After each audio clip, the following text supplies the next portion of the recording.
Hi friends आपण को स्वागत करुच्ची study with Rinku Sahu channel रे। एक क्लास रे आम पढ़ा वाक्य विचार विषय ओडिया ग्रामर रे आपण सीटीबीडी बीएचडी बा जेकोसी एग्जाम दियंती ओडिशार ताहले ओडिया ग्रामर रो वाक्य विचार गोटे क्वेश्चन आसुची। तेणु आम एही क्लास रे वाक्य विचार विषय पढ़ा। आपण जदि अन्य मध्य क्लास करा जायछि ओडिया ग्रामर ताहा देखिने ताहले आम चैनल ओडिया ग्रामर प्लेलिस्ट को जे देखिपारे एवं प्रतिदिन क्लास करा जाउछि ताहा देखिबा पई चाहंती ताहले चैनल को सब्सक्राइब करंतु। ता सहित टेलीग्राम ग्रुप रे जॉइन नै ताहले डिस्क्रिप्शन को जाई आपण जॉइन मध्य होई पारिबे। एठारे देखंतु कहि जानिले कथा सुंदर। आपण जदि कथा कहि जानु छथि ताहले कथाटी बहुत सुंदर हेबो बा बांधी जानिले मथा सुंदर। बांधी जानु छथि ताहले मथाटी मध्य सुंदर हेबो बा आपण कथा कहि जाउछन ताले खराब कथा को मध्य भलो साब्यस्त करिकि आपण सुंदर करि पारिबे। तेणु प्रथमे जानिबा वाक्य काहाकू कुहा जाय। वाक्य काहाकू कुहा जाय? एक बा एकाधिक पद मिलित होई मनर भाव को संपूर्ण रूपे प्रकाश कले आमे ताहाकू वाक्य कुहा जाय। वाक्य काहाकू कुहा जाय? एक बा एकाधिक पद, एक बा एकाधिक पद मिलित होई मनर भाव को संपूर्ण रूपे केमिति संपूर्ण रूपे प्रकाश कले ताहाको आमे वाक्य कहि थाउ। देखिबा अरुण काली, अरुण काली एटा संपूर्ण रूपे प्रकाश कहूनी। तेणु यहाँ आमे वाक्य कहबा नहीं, वक्तव्य असंपूर्ण अछि। गछरे चढ़ी वक्तव्य असंपूर्ण अछि, कंप्लीट ताहा प्रकाश करूनी। अरुण काली गछरे चढ़ी आंब तोली थिला, यह कौन हो कंप्लीट हो। तेणु ताहाको आमे कोन कहतु वाक्य कहतु। तेणु वाक्य काहा कह जाए? एक बा एकाधिक पद मिलित होई मनर भाव को संपूर्ण रूपे प्रकाश कले वाक्य कह जाए। प्रथम रे वाक्यटी संपूर्ण हो नथिला, सेकेंड रे संपूर्ण हैला। तेणु ताहाको आमे वाक्य कहिथौ। तापर आमे देखिबा योग्यता बा योग्यता, सॉरी योग्यता नहे योग्यता। योग्यता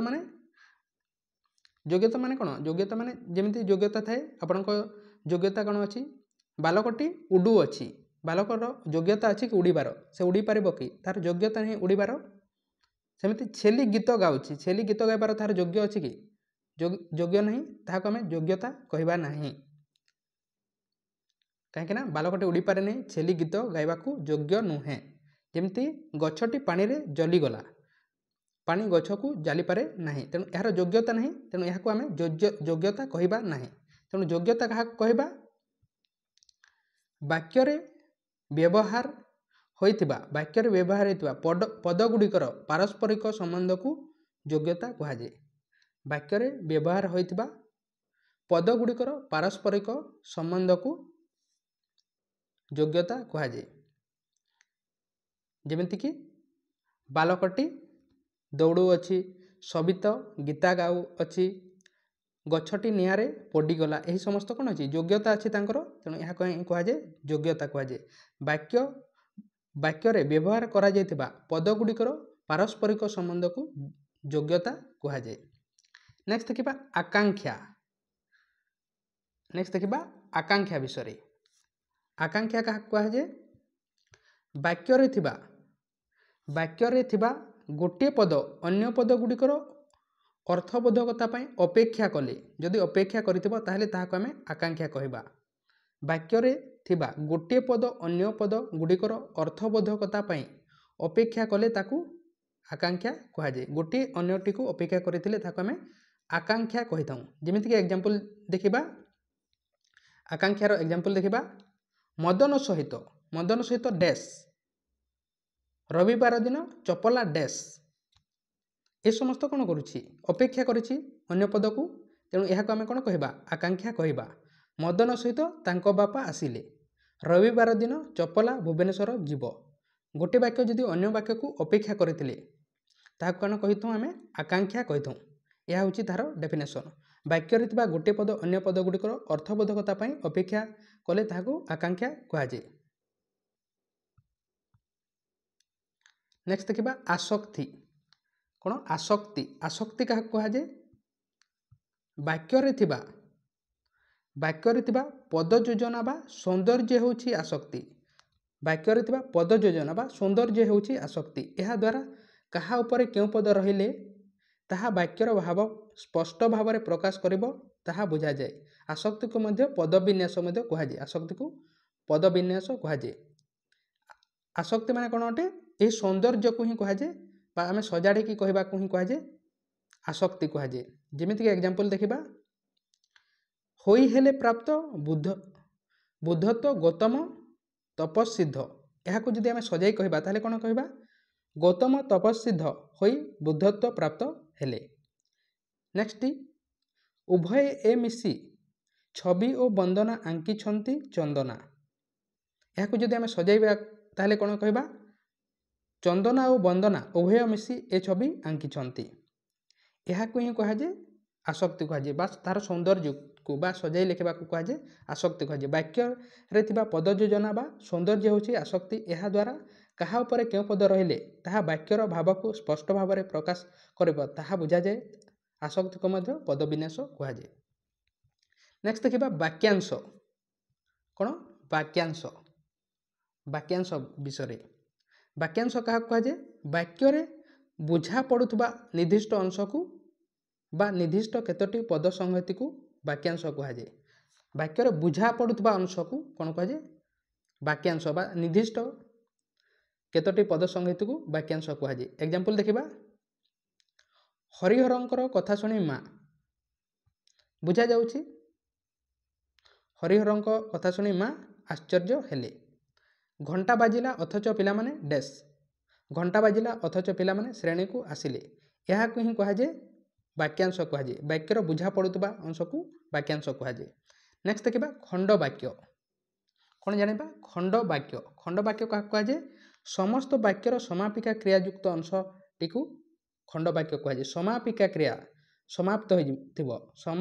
ସମସ୍ତ ବାକ୍ୟର ସମାପିକା କ୍ରିୟାଯୁକ୍ତ ଅଂଶଟିକୁ ଖଣ୍ଡବାକ୍ୟ କୁହାଯାଏ। ଯେଉଁମାନେ ବୃଥାରେ ସମୟ କାଟନ୍ତି କିଏ ପ୍ରଥମ ହେବ? ଏହା କ'ଣ ହୋଇଛି? ସମାପ୍ତ ହୋଇଛି। ତେଣୁ ଏହାକୁ ହିଁ କୁହାଯାଏ ଖଣ୍ଡବାକ୍ୟ। ସମସ୍ତ ବାକ୍ୟର ସମାପିକା କ୍ରିୟାଯୁକ୍ତ ଅଂଶକୁ ବା ସମାପିକା କ୍ରିୟାଯୁକ୍ତ ଅଂଶକୁ ଖଣ୍ଡବାକ୍ୟ କୁହାଯାଏ।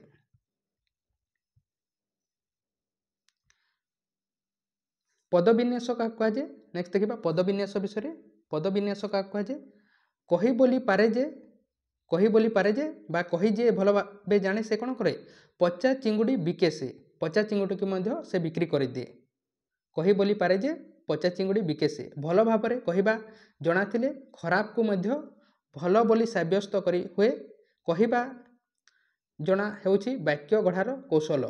ତେବେ ଶୁଦ୍ଧ ବାକ୍ୟ ଗଢ଼ିବାକୁ ହେଲେ କେତୋଟି ବିଷୟ ପ୍ରତି ଯତ୍ନଶୀଳ ହେବାକୁ ପଡ଼ିବ।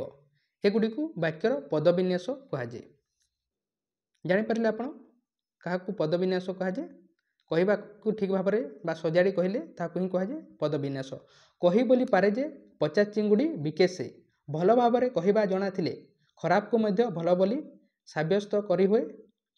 କହିବା ଜଣା ହେଉଛି ବାକ୍ୟ ଗଢ଼ାର କୌଶଳ ଅଟେ। କହିବା ଜଣା ହେଉଛି ବାକ୍ୟର ଗଢ଼ାର ତାହାର କୌଶଳ ଅଟେ। ତେବେ ଶୁଦ୍ଧ ବାକ୍ୟ ଗଢ଼ିବାକୁ ହେଲେ କେତୋଟି ବିଷୟ ପ୍ରତି ଯତ୍ନଶୀଳ ହେବାକୁ ପଡ଼ିବ। ଏଗୁଡ଼ିକୁ ବାକ୍ୟର ପଦବିନ୍ୟାସ କୁହାଯାଏ। ଆମେ ଯତ୍ନଶୀଳ ଭାବରେ କରିଲେ ତାହାକୁ ହିଁ କୁହାଯାଏ ପଦବିନ୍ୟାସ କୁହାଯାଏ। ନେକ୍ସଟ ଦେଖିବା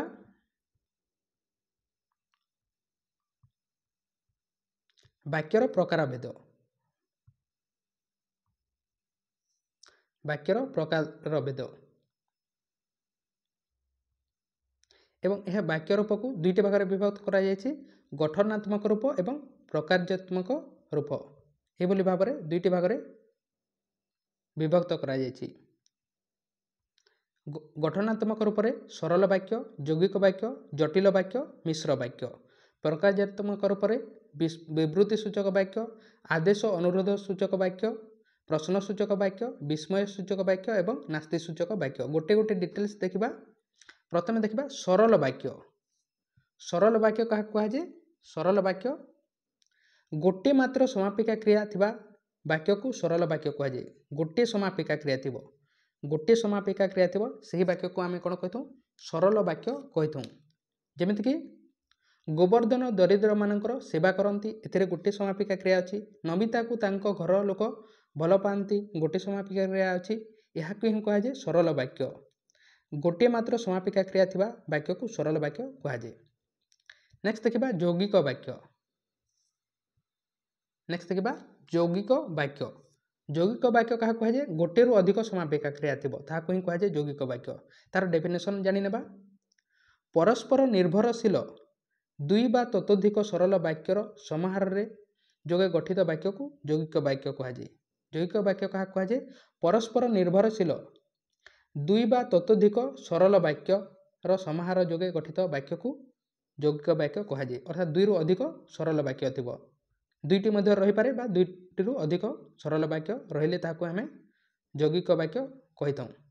सरल वाक्य क्या कहुए आम जानिछे सरल वाक्य क्या कहुए जो थे समाप्ति होइतिबो गोटे समापिका क्रिया थिले ताकू आमे सरल वाक्य कही थाउ। तेणु यौगिक वाक्य कौन थी दुईटी बा दुई रु अधिक थी। जेमिति कि एग्जांपल देखिबा पवित्र पहुँचला सुषमा आसिला ओ उभय मिसी पाठ पढ़िले। एथिरे तीनोटी समापिका क्रिया अछि। पवित्र आसिला गोटे समापिका क्रिया सुषमा आसिला गोटे समापिका क्रिया ओ उभय मिसी पाठ पढ़िले तीनोटी अछि। मनोज श्रेणी रे बसिला मात्र पढ़ी पारिला नहीं एथरे दुईटी अछि। माँ भल करी शिखाइले किंतु बबिता रोषेई करि पारिला नहीं एवं एथिरे कोटा लागिबो ओ मात्र किंतु एवं एही समस्त लागि थाए कोठारे यौगिक वाक्य। यहा को ही कहुए यौगिक वाक्य। परस्पर निर्भरशील दुई बा ततोधिक सरल वाक्यर समाहार जोगे गठित वाक्य को यौगिक वाक्य कहुए। तापर नेक्स्ट देखिबा जटिल वाक्य। जटिल वाक्य क्या कहुए दुई बा ततोधिक परस्पर सापेक्ष खंड वाक्यर समन्वय रे जटिल वाक्य गठित होइथे। दुई बा ततोधिक परस्पर सापेक्ष खंड वाक्यर समन्वय रे जटिल वाक्य गठित होइथे। एग्जांपल द्वारा देखिबा अजा जेतेबेले घरे पहुँचिले सेतेबेले घरे रतन नथिला एवं एही जटिल वाक्य कौन होते गोटे अन्यटी को अपेक्षा करते। अजा जेतेबेले घरे पहुँचिले सेतेबेले कौन हैला किसी गोटे अपेक्षा करुची। अजा जेतेबेले घरे पहुँचिले कौन हैला सेतेबेले घरे रतन नथिला। बापा केबे आशा करि नथिले जे कौन आशा करि नथिले सनातन श्रेणी रे प्रथम हेबो। गोटे को अन्यटी को अपेक्षा करिले ताको आमे जटिल वाक्य कहि दउ। कालीर काम जदि आजी करूछ तेबे आजी काम एबे कर। तेणु यह ही कहुए जटिल वाक्य। जटिल वाक्य कहुए दुई बा ततोधिक परस्पर सापेक्ष खंड वाक्यर समन्वय रे जटिल वाक्य गठित होइथे। नेक्स्ट देखिबा मिश्र वाक्य। कौन देखिबा मिश्र वाक्य। मिश्र वाक्य क्या कहुए जे कौन सी प्रकार वाक्यर समन्वित रूप को मिश्र वाक्य कहुए बा दुईटी रु अधिक थिबो बा मिक्सचर थिबो ताहाको ही कहुए मिश्र वाक्य बा मिसी जाइथिबो जे कौन सी प्रकार वाक्यर समन्वित रूप को मिश्र वाक्य कहुए। गीत बाजा और नाच चलवा जो दर्शक मैंने देखा आसते एवं यह कौन अटे यौगिक असंपूर्ण वाक्य अटे। तेणु यह ही कहुए मिश्र वाक्य मिक्स होता कहुए मिश्र वाक्य। नेक्स्ट देखिबा विवृत्ति सूचक वाक्य। विवृत्ति सूचक वाक्य। विवृत्ति सूचक वाक्य क्या कही आम निश्चित विषयक विवृत्ति बा वक्तव्य प्रकाश करुवा वाक्य को विवृत्ति सूचक वाक्य कहुए। जोटा वक्तव्य प्रकाश करुवा वाक्य को विवृत्ति सूचक वाक्य कहुए। जेमिति कि एग्जांपल द्वारा देखिनेबा ए वर्ष प्रबल शीत होइछि। ए वर्ष प्रबल शीत होइछि। नेक्स्ट रे कोन दिया जाइछि कवि मानक मध्यरे सारला दास आदि कवि अटंती। कवि मानक मध्यरे सारला दास आदि कवि अटंती। प्रथम वाक्य रे शीत संपर्क रे एवं द्वितीय वाक्य रे सारला दास संपर्क रे विवृत्ति दिया जाइछि। कहा परे सारला दास संपर्क रे एवं शीत उपर रे विवृत्ति दिया जाइछि ताहाको ही कहा जाय कोन विस्मय विवृत्ति सूचक वाक्य। नेक्स्ट देखिबा अनुरोध बा आदेश सूचक वाक्य। जेमिति कि आपण अनुरोध करते रिक्वेस्ट करते क्या आदेश दियंती एडवाइस दियंती ताहाको कहुए अनुरोध सूचक वाक्य एवं आदेश सूचक वाक्य। जेमिति कि अनुरोध जदि आम देखा ताले आज्ञा मते टिके साहाय्य करंतु। आपण कोन करछंती रिक्वेस्ट करूछंती बा अनुरोध करूछंती आज्ञा मते टिके साहाय्य करंतु। रिक्वेस्ट करूछंती जेमिति कि आदेश देथांती घरटा को सफा कर दियो ଘରଟାକୁ ସଫା କରିଦିଅ କ'ଣ କରୁଛନ୍ତି ଆଦେଶ ଦେଉଛନ୍ତି ବା ଆଡ଼ଭାଇସ୍ ଦେଉଛନ୍ତି ଏହାକୁ କୁହାଯାଏ ଆଦେଶ ସୂଚକ ବାକ୍ୟ ବା ଅନୁରୋଧ ସୂଚକ ବାକ୍ୟ। ଅନୁରୋଧ ବା ଆଦେଶ ଭାବ ପ୍ରକାଶ କରୁଥିବା ବାକ୍ୟକୁ ଅନୁରୋଧ ବା ଆଦେଶ ସୂଚକ ବାକ୍ୟ କୁହାଯାଏ। ପ୍ରଥମଟିରେ ଅନୁରୋଧ କରୁଛି, ଦ୍ୱିତୀୟରେ ଆଦେଶ ଦେଉଛି। ନେକ୍ସଟ ଜାଣିବା ପ୍ରଶ୍ନ ସୂଚକ ବାକ୍ୟ। କ'ଣ ପ୍ରଶ୍ନ ସୂଚକ ବାକ୍ୟ? କ'ଣ ଥିବ? ପ୍ରଶ୍ନ ଚିହ୍ନ ଥିବ। ତମେ କେବେ ଆସିଲ? ପ୍ରଶ୍ନ କ୍ୱେଶ୍ଚନ୍ କରୁଛି। ଆଜି କେତେ ତାରିଖ? କ୍ୱେଶ୍ଚନ୍ କରୁଛି। କୌଣସି ପ୍ରଶ୍ନର ସୂଚନା ପ୍ରଦାନ କରୁଥିବା ବାକ୍ୟକୁ ପ୍ରଶ୍ନ ସୂଚକ ବାକ୍ୟ କୁହାଯାଏ। ତାପରେ ଦେଖିବା ବିସ୍ମୟ ସୂଚକ ବାକ୍ୟ। ବିସ୍ମୟ ସୂଚକ ବାକ୍ୟକୁ ଆମେ କ'ଣ କହିଥାଉ? ଇଂଲିଶରେ ଏହି ଚିହ୍ନକୁ ଏକ୍ସକ୍ଲାମେଟରୀ ସେଣ୍ଟେନ୍ସ କହିଥାଉ ବା ଏହାକୁ କ'ଣ କହିଥାଉ? ବିସ୍ମୟ ସୂଚକ ବାକ୍ୟ। ଏହା ହେଉଛି ତା'ର ସିମ୍ବଲ ଅଟେ। ଏହା କେତେବେଳେ ଆମେ ୟୁଜ୍ କରିଥାଉ? ଯେତେବେଳେ ଆମେ ଅଧିକ ଖୁସି ହୋଇଯିବା ବା ଅଧିକ ରାଗିଯିବା, ଏହି ସମୟରେ ଆମେ ବିସ୍ମୟ ସୂଚକ ବାକ୍ୟର ୟୁଜ୍ କରିଥାଉ। କାହାକୁ କୁହାଯାଏ? ବିସ୍ମୟ ଭାବ ପ୍ରକାଶ କରୁଥିବା ବାକ୍ୟକୁ ବିସ୍ମୟ ସୂଚକ ବାକ୍ୟ କୁହାଯାଏ। ବାପା ଏତେ ଟଙ୍କା ଦେଲେ, ସତରେ ତମେ ଆସିଲ? ଆପଣ ଆଶ୍ଚର୍ଯ୍ୟ ହୋଇଯାଉଥିବେ ବା ଆପଣ ଖୁସି ହୋଇଯାଉଥିବେ, ଦୁଃଖିତ ହୋଇଯାଉଥିବେ। ଆଶ୍ଚର୍ଯ୍ୟ ବା ଭୟ ହୋଇଯାଉଥିବେ, ଏହି ଜାଗାରେ ଏହି ବିସ୍ମୟ ସୂଚକ ବାକ୍ୟର ୟୁଜ୍ କରାଯାଇଥାଏ। ଏହାକୁ ହିଁ କୁହାଯାଏ ବିସ୍ମୟ ସୂଚକ ବାକ୍ୟ। ନେକ୍ସଟ ଦେଖିବା ନାସ୍ତି ସୂଚକ ବାକ୍ୟ। ନାସ୍ତି ସୂଚକ ବାକ୍ୟ କେତେବେଳେ ୟୁଜ୍ କରାଯାଇଥାଏ?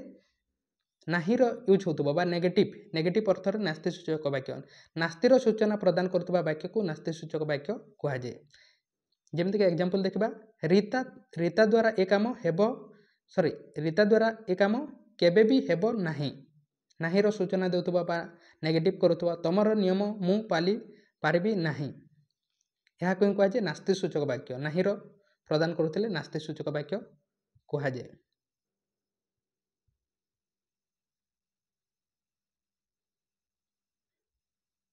ତେଣୁ ଏହା ଥିଲା ତାହା ବିଷୟରେ। ଆଶା କରୁଛି ଆପଣ ବୁଝିପାରିଥିବେ ବାକ୍ୟ ବିଚାର ବିଷୟରେ। ଆପଣ ଚ୍ୟାନେଲକୁ ସବସ୍କ୍ରାଇବ୍ କରିନାହିଁ ତାହେଲେ ସବସ୍କ୍ରାଇବ୍ କରନ୍ତୁ। ତା ସହିତ ଟେଲିଗ୍ରାମ ଗ୍ରୁପରେ ଜଏନ୍ ହେଇନି ତାହେଲେ ଡିସ୍କ୍ରିପ୍ସନକୁ ଯାଇ ଜଏନ୍ ହେଇପାରିବେ। ଓଡ଼ିଆ ଗ୍ରାମାରର ଅନ୍ୟ କ୍ଲାସ୍ କରାଯାଇଛି, ତାହା ଦେଖିବା ପାଇଁ ଆମ ଚ୍ୟାନେଲର ଓଡ଼ିଆ ଗ୍ରାମାର ପ୍ଲେଲିଷ୍ଟକୁ ଯାଇ ଦେଖିପାରିବେ। ତେଣୁ ଥ୍ୟାଙ୍କ ୟୁ।